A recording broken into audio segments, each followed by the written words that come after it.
Boa noite, meus irmãos. Estou com dificuldades aqui com o meu Wi-Fi e vamos transmitir através do dados móveis. Quero agradecer a presença de todos os irmãos, de todas as pessoas que têm nos acompanhado, os de perto, os de longe que têm nos acompanhado. Que Deus abençoe a vida de vocês, os guardando de todo perigo, de todo mal. Hoje, quarta-feira, dia 1º de julho, nós estamos no nosso estudo da semana. Eu quero pedir a você, nesse instante, que pare todas as suas atividades, se for possível, para estarmos cultuando ao Senhor. Convide seus filhos, seus parentes para estarem juntos, para nós lermos a palavra, estudar um pouco da palavra de Deus. Quero que você abra sua Bíblia no Evangelho de Mateus, capítulo 22, versículo 34 a 38. Mateus, capítulo 22, versículo 34 a 38. Diz assim a palavra do nosso Deus. Quando souberam que ele calara os saduceus, os fariseus reuniram-se. Um deles, doutor da lei, interrogou-o para colocá-lo à prova. Mestre, qual é o maior mandamento da lei? Jesus lhe respondeu: Amarás o Senhor teu Deus de todo o coração, de toda a alma e de todo entendimento. Este é o maior e o primeiro mandamento. Que Deus abençoe a tua palavra lida. Amém? Vamos orar. Nosso Deus e nosso Pai, obrigado, Senhor, por esta noite, por este momento de estarmos na tua presença. Que o Senhor receba, ó Pai, a nossa adoração, que o Senhor receba, ó Pai, a nossa dedicação neste momento ao Senhor. Quero te pedir, ó Pai, por cada ouvinte, por cada pessoa que está nos vendo e nos ouvindo neste momento, que todos sejam, ó Pai, alcançados pela tua graça e pela tua misericórdia. Obrigado, Senhor, pela tua palavra lida, que o Senhor, por favor, nos ajude aplicando-a em nossos corações. Ó Espírito Santo, sinta-se à vontade em nossas vidas e na vida de cada pessoa, nos preparando para receber a tua palavra. Assim nós oramos confiados, no nome de Jesus. Amém e amém. Isso. Jesus teve um encontro anterior com os saduceus, que eles não criam na ressurreição. Eles tentam fazer uma manobra com Jesus para pegar Jesus de alguma forma. Jesus então fala para eles: olha, o Deus, meu Pai, não é Deus de morto, mas Deus de vivo. É Deus de Abraão, Deus de Isaac, Deus de Jacó. Então Jesus envergonha os saduceus. Os fariseus ficam contentes com isso, porque eram oposição também a eles. E os fariseus então tentam, de uma forma sutil, tentar fazer uma manobra com Jesus. E um doutor da lei pergunta para Jesus: Senhor, qual é o maior mandamento da lei? Jesus então diz: Amarás o Senhor teu Deus de todo o teu coração, de toda a tua alma e de todo o teu entendimento ou pensamento. E é sobre isso que nós queremos falar. Nós queremos falar que Jesus nos ensina a fórmula ou a forma de amar a Deus. É isso que nós vamos aprender nesta noite, queridos. Qual o maior mandamento da lei? Jesus explica. É o amor. É o amor a Deus sobre todas as coisas. E quando o Senhor fala sobre essa questão, o coração, a alma, o pensamento, representa exatamente, querido, a pessoa como um todo. Então nós, como um todo, nós devemos amar a Deus e colocá-lo sempre como em primeiro lugar em nossa vida. Jesus está dizendo, querido, também em outras palavras, que nós devemos amar a Deus porque Deus nos amou primeiro. Quando nós lemos em 1 João capítulo 4, versículo 19, nós entendemos isso.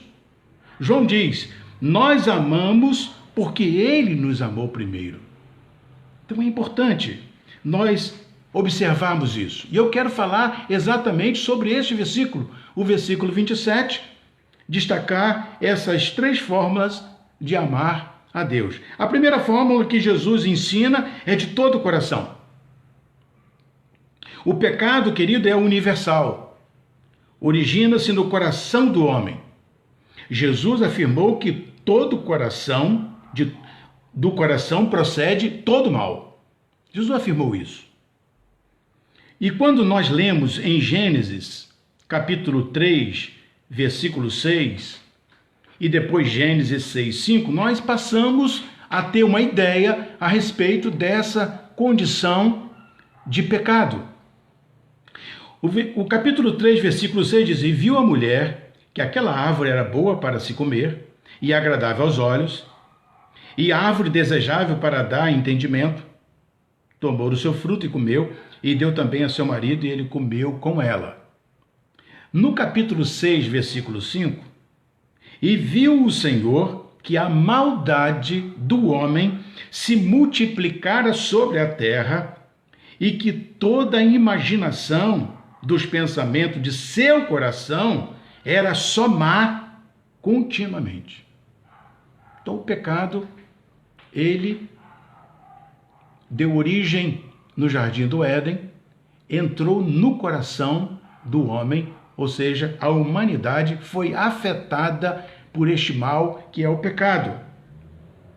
E mais tarde Paulo fala em Romanos capítulo 5, versículo 12, portanto, como por um homem entrou o pecado no mundo, e pelo pecado a morte, assim também a morte passou a todos os homens, por isso que todos pecaram. Então o pecado, ele entrou no coração do homem. Por isso que o homem, ele precisa se retratar com Deus. Ele precisa colocar o seu coração à disposição de Deus e buscar a Deus realmente de todo o coração, para que o pecado não tenha voz e nem vez na vida dele. Em Mateus capítulo 5, versículo 18 e 19, diz assim, mas as coisas que saem da boca vêm do coração, e são essas que tornam o homem impuro. Jesus falando. Porque do coração procedem os maus pensamentos, mortes, adultérios, fornicação, frutos, falsos testemunhos e blasfêmias. Pastor, é o senhor que está falando isso? Não, queridos, é a Bíblia que está nos falando isso. Em Mateus capítulo 15, versículo 18 e 19. Então Jesus, a preocupação dele com o coração, que nós devemos dedicar o nosso coração por inteiro ao Senhor. A Bíblia diz em um texto, no Salmo 119, que eu gosto muito, eu particularmente, escondi a tua palavra no meu coração para eu não pecar contra ti. Como que é bom? Quando você esconde a palavra, você está não escondendo a palavra das pessoas, não é isso. O texto dá a ideia de que você está protegido. A palavra te protege. A palavra é escudo, então ela te protege. Deus olha, querido, é para o coração. Deus não olha para a sua aparência, para o seu aspecto. Deus não olha para o que você faz. Deus olha para o seu coração. Deus quer ver a sua sinceridade. Em 1 Samuel, capítulo 16, versículo 7, diz assim o texto, porém o Senhor disse a Samuel, não atentes para a sua aparência, nem para a grandeza da sua estatura, porque o tenho rejeitado, porque o Senhor não vê como vê o homem, pois o homem vê o que está diante dos olhos, porém o Senhor olha para o coração. Esse texto É uma narrativa muito rica que nos conta exatamente a escolha do novo rei de Israel. Saul era rei, mas tinha desobedecido a Deus e tinha feito uma série de coisas que estava desagradando o coração de Deus. E Deus já tinha retirado o seu espírito de Saul. Então enviou Samuel como profeta, como sacerdote, para ungir o novo rei. Samuel então foi na casa de Jessé. Jessé tinha vários filhos. E filhos altos, fortes, bonitos. E esses filhos se apresentaram, ficaram todos reunidos. E Samuel pediu para eles desfilarem um a um. E quando logo o primeiro começou a desfilar, Samuel ficou encantado. E Deus começou a olhar para os filhos de Jessé, que estavam presentes, e para Samuel. E disse: Samuel, não são esses. Mas, Senhor, naturalmente Samuel pode ter feito algum questionamento. Deus falou assim: eu não olho como o homem olha, eu vejo o coração. E o coração desse não tem nada a ver com o que eu quero, com o projeto que eu quero. E Samuel então fala para Jessé: acabaram todos os filhos. E ele fala assim: não, tem um outro. Tem um mais novo, chamado Davi, está cuidando das ovelhas. Então vai chamá-lo. Ninguém senta à mesa enquanto ele não chegar. Essa foi a ordem de Deus para Samuel. E quando Davi chegou, Samuel olhou para Davi e Deus falou assim: é esse. Eu vibro com isso, porque Deus, querido, Ele não nos vê como o homem vê. Deus olha o coração, Deus vê a sinceridade. E Deus viu a sinceridade no coração de Davi, porque Davi era um homem que andava segundo o coração de Deus. E segundo o coração de Deus, o homem anda por amor. Ama a Deus sobre todas as coisas. E Davi assim o fazia. Agradava o coração de Deus. E Deus o escolhe então para ser rei em Israel. Davi era diferente. Era pequeno, de baixa estatura, era diferente na sua aparência, ele era ruivo, mas contudo, ele era lindo para Deus, porque ele era rico no coração. Ele tinha um coração segundo o coração de Deus. Então Deus não vê como vê o homem. Muitos têm, querido, religião só da mente, só do intelecto, e não no coração. Maria, por exemplo, ela foi escolhida por Deus. Guardava no coração todas as coisas acerca de Jesus. É o Senhor que está afirmando isso, pastor? Não é a Bíblia que nos fala. Quando lemos Lucas, capítulo 2, versículo 51, diz assim: e desceu com eles, e foi para Nazaré, e era-lhe sujeito. E sua mãe guardava no seu coração todas essas coisas. O que você tem guardado no coração? Quais são as suas coisas? Quais são as coisas que você tem guardado no coração? Eu quero que nesta noite você passe a guardar as coisas de Deus. Você passa a guardar a palavra de Deus. Você passa a guardar o amor a Deus no seu coração. Querido, a outra fórmula que Jesus ensina, a primeira é de todo o coração. A segunda fórmula é de toda a alma. Como que é isso, pastor? Davi bendizia a Deus o tempo inteiro com a sua alma. Não se trata, querido, de adorar a Deus com uma parte da alma apenas. E com as outras partes adorar outras coisas. Não é isso que Deus quer. É com toda a alma. A adoração tem que ser de toda a alma. Em João capítulo 4, versículo 24, diz assim: Deus é espírito. E importa que os que o adorem em espírito e em verdade. A alma expressa todo o seu amor, todo o seu anelo por meio do corpo para Deus. Como você tem adorado? Como você tem servido? De qualquer maneira? Só para agradar as pessoas e até a si próprio? Ou você tem feito com toda a alma? No Salmo 103, como nós falamos que Davi bendizia a Deus, o Salmo 103, versículo 1 diz assim: bendize, ó minha alma, ao Senhor, e tudo que há em mim bendiga o seu santo nome. Nesse mesmo Salmo 103, no verso 22, ele diz assim: bendizei ao Senhor todas as suas obras, em todos os lugares do seu domínio. Bendize, ó minha alma, ao Senhor. O interesse de Davi em bendizer ao Senhor, em glorificar ao Senhor, em exaltar ao Senhor, em reconhecer a soberania do Senhor, em prestar culto ao Senhor com a alma. No Salmo 104, versículo 1, ele diz assim: bendize a minha alma ao Senhor, Senhor Deus meu, para não ter dúvida. Tu és magnificentíssimo, ou seja, esplêndido, em outra versão. Estás vestido de glória e de majestade. Queridos, a alma do salmista expressa todo o desejo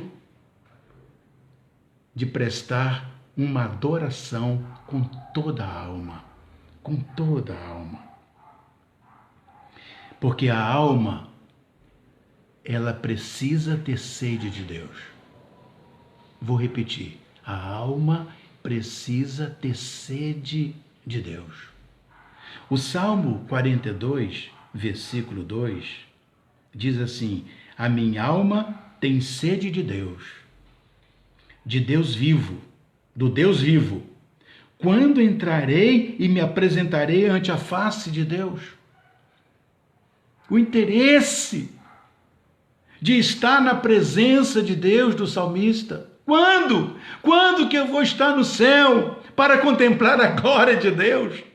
Quando que eu vou estar na presença do meu Pai Celestial? Quando? Quando que eu vou estar?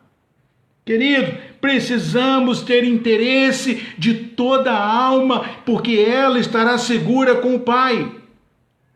Tudo vai ficar na terra. O corpo físico, toda essa carne, ela vai apodrecer e vai ficar aqui, mas a alma vai para o Pai, vai para Deus, vai para os braços do Senhor. Nos cultos tem de haver lugar para a completa adoração, de todo o coração e alma, não só de lábios. Queridos, em terceiro lugar, primeiro de todo o coração, Jesus dá essa fórmula de amar a Deus, de todo o coração, de toda a alma e de todo o teu pensamento ou de todo o teu entendimento. O estudo da Bíblia deve ser feito com inteligência, com entendimento, senão corre o perigo do maligno arrebatar a palavra semeada no coração. É o Senhor que está dizendo isso, pastor? Não. É Jesus que ensinou isso. Jesus ensina uma parábola do semeador. E depois ele explica a parábola.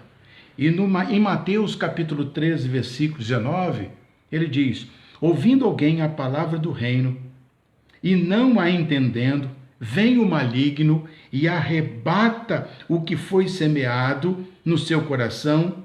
Este é o que foi semeado ao pé do caminho.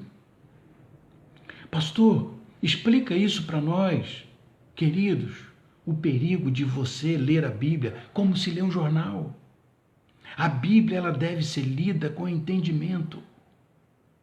Você lê entendendo o que você está lendo. E você muitas vezes se colocando no lugar do que você está lendo. E se fosse comigo? E se fosse eu, como eu me comportaria? É assim que nós lemos, com entendimento, para que ela fique guardada, para que você tire experiências próprias para a sua vida espiritual e seja fortalecida por ela. O estudo deve ser com oração, a fim de entendermos a palavra de Deus. Antes de você ler a Bíblia, você ora, você pede a Deus pelo que você vai ler.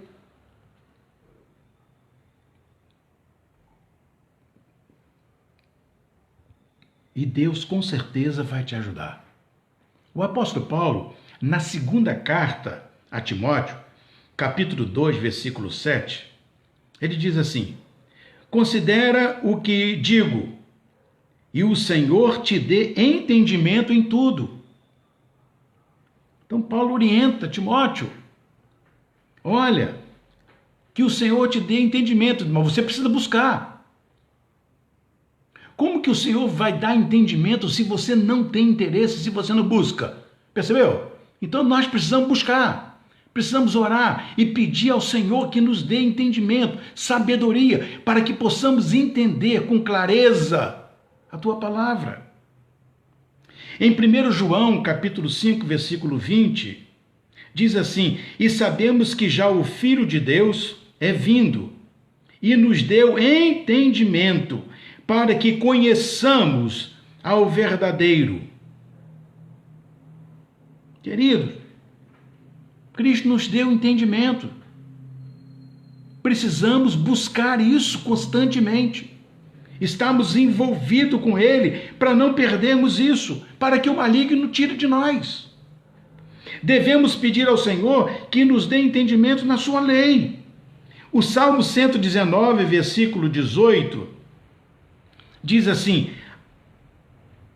abre tu os meus olhos para que veja as maravilhas da tua lei.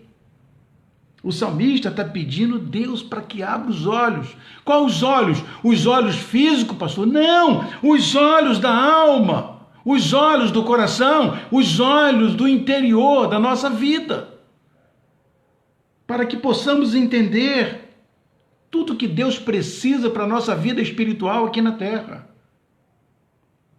O Salmo 119, verso 73, diz assim: as tuas mãos me fizeram e me formaram.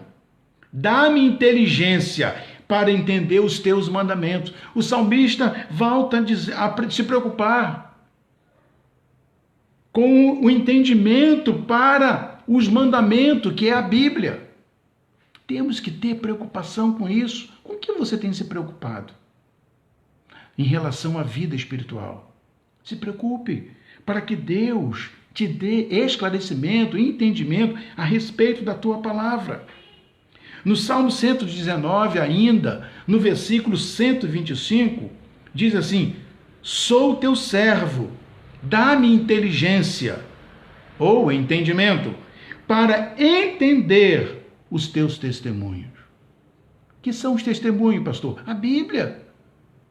Ela que testificam de Deus. É a Bíblia, é a palavra de Deus, é a lei do Senhor.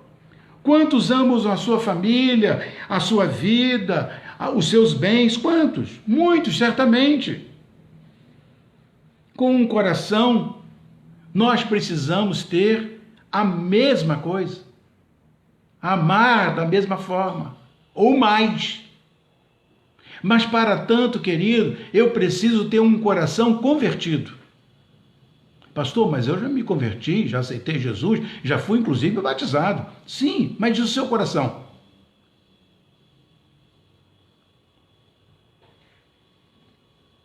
Precisamos ter um coração convertido, queridos, ao Senhor. Em Joel capítulo 2, versículo 13, diz assim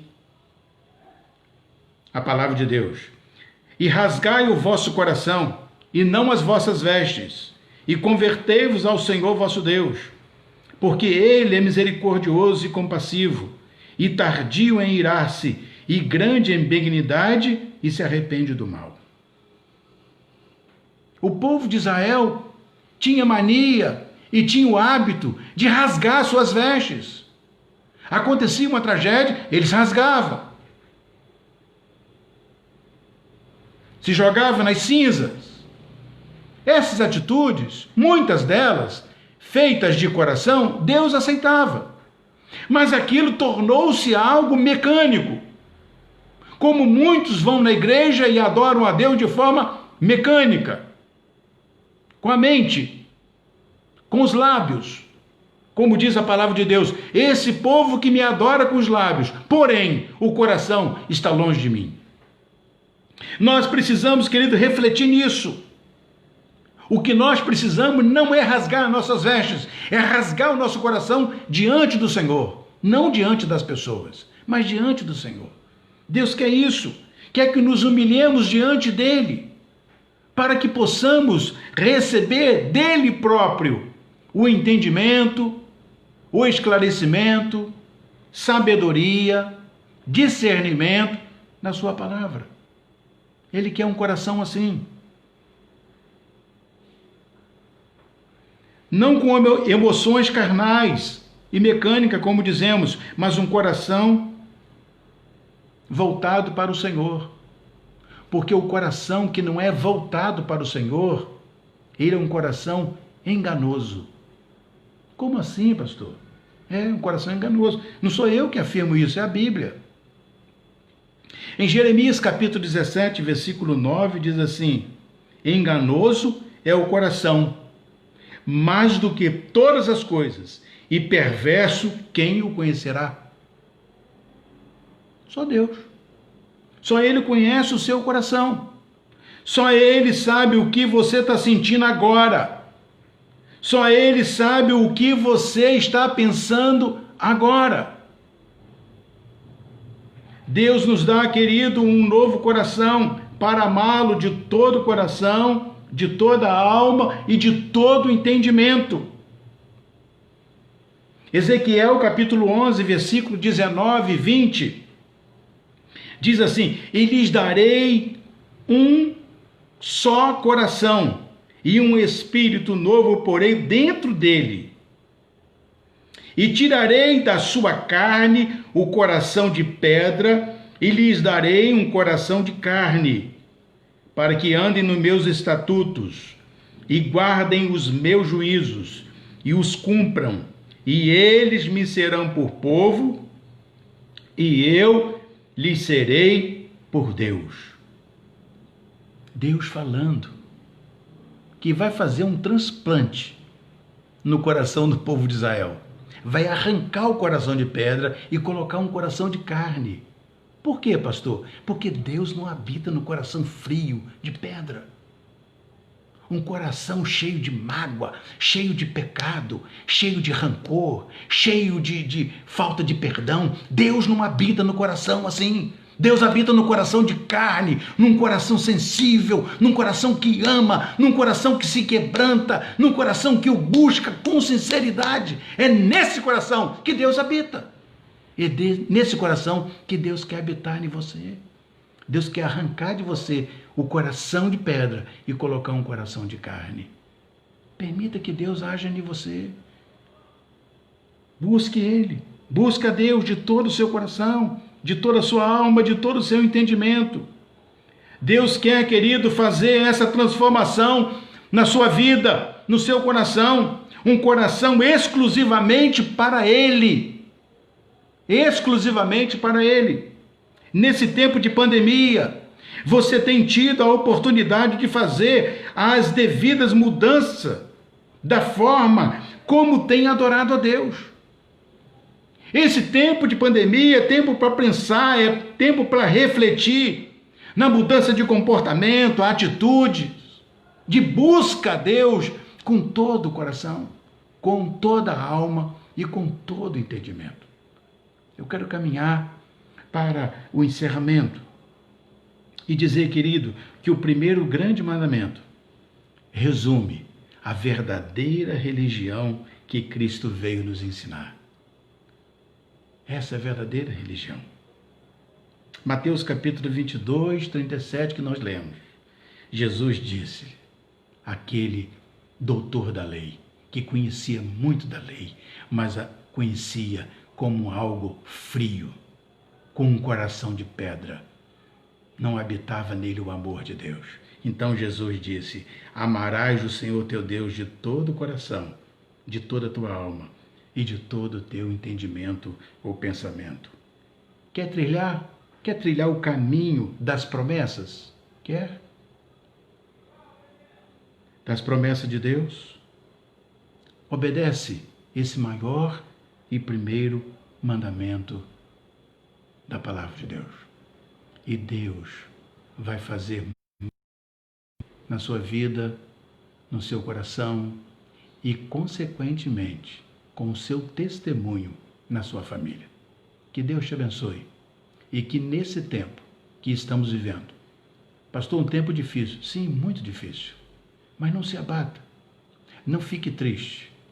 Deus está cuidando de nós, Deus está cuidando do seu povo, Deus está tratando de cada um de nós.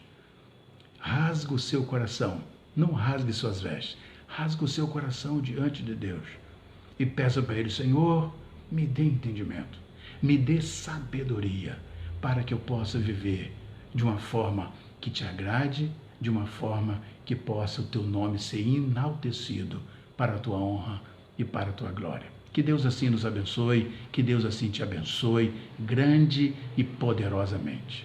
Amém? Vamos orar para nos despedir do culto desta noite. Nosso Deus e nosso Pai, obrigado, Pai, pela Tua palavra.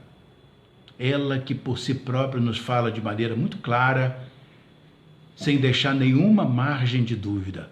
A fórmula, ó Pai, que Jesus nos ensina para te amar. Amar a Ti de todo o coração, de toda a alma e de todo entendimento. Pai, nos ajude para que possamos crescer na Tua palavra, para que possamos desfrutar desse momento com o Senhor. Abençoe, ó Pai, cada família, abençoe cada pessoa. Ó Pai, pessoas que estão nos ouvindo neste momento, que ainda não tiveram um coração transplantado, que o Senhor, por favor, arranque o coração velho, coloque um coração novo, transforme essa pessoa numa nova criatura, como diz a Tua palavra. Ó Pai, ajuda nessa direção, que haja salvação esta noite, que o Teu poder possa reinar em todas as pessoas, através do Teu Espírito Santo, que é o Espírito Santo que nos convence de todo o juízo, de todo o pecado. É Ele que nos convence, é Ele que nos dá toda a clareza, é o Espírito Santo, que Ele possa habitar nos corações de todas as pessoas neste momento. Ó Pai, ajuda as pessoas que estão enfermas, que o Senhor esteja levando restauração. Pessoas que estão ainda enlutadas, sofrendo pelo luto, que o Senhor esteja, ó Pai, levando consolo. Pastor Paulo, que perdera a sua esposa, irmã Nicinha, que foi uma guerreira, que o Senhor esteja, ó Pai, consolando ele e todos os seus familiares. Ó Pai, eu quero pedir também pela irmã Selma, que perdera seu irmão, que o Senhor esteja consolando o seu coração. Ó Pai, ajude, ó Pai, as demais famílias enlutadas, que o Senhor esteja levando o consolo, que o Senhor esteja levando a Tua presença. Ser com os irmãos e pessoas que estão doentes, precisando muito da Tua ajuda, que o Senhor entre com providências. Pessoas, ó Pai, que estão relacionadas com a igreja, com a família da igreja, que o Senhor esteja levando a todos a Tua cura, que o Senhor esteja, ó Pai, restaurando essas vidas para a Tua honra e para a Tua glória. Que elas sejam curadas física e espiritualmente para o Senhor. Continue, ó Pai, nos abençoar, ser com a Tua igreja, que o Senhor esteja fortalecendo, que nenhum de nós venha ficarmos, ó Pai, entristecido por estarmos nessa situação, mas pelo contrário, que possamos glorificar ao Senhor por esse tempo, de estarmos nos preparando para, com o nosso coração, te servir melhor. Assim nós oramos, agradecido, no doce, precioso, glorioso, poderoso nome que é sobre todo nome, o nome do nosso Senhor e Salvador Jesus Cristo. Amém e amém. Deus te abençoe. Que Deus te ajude. No nome de Jesus. Amém?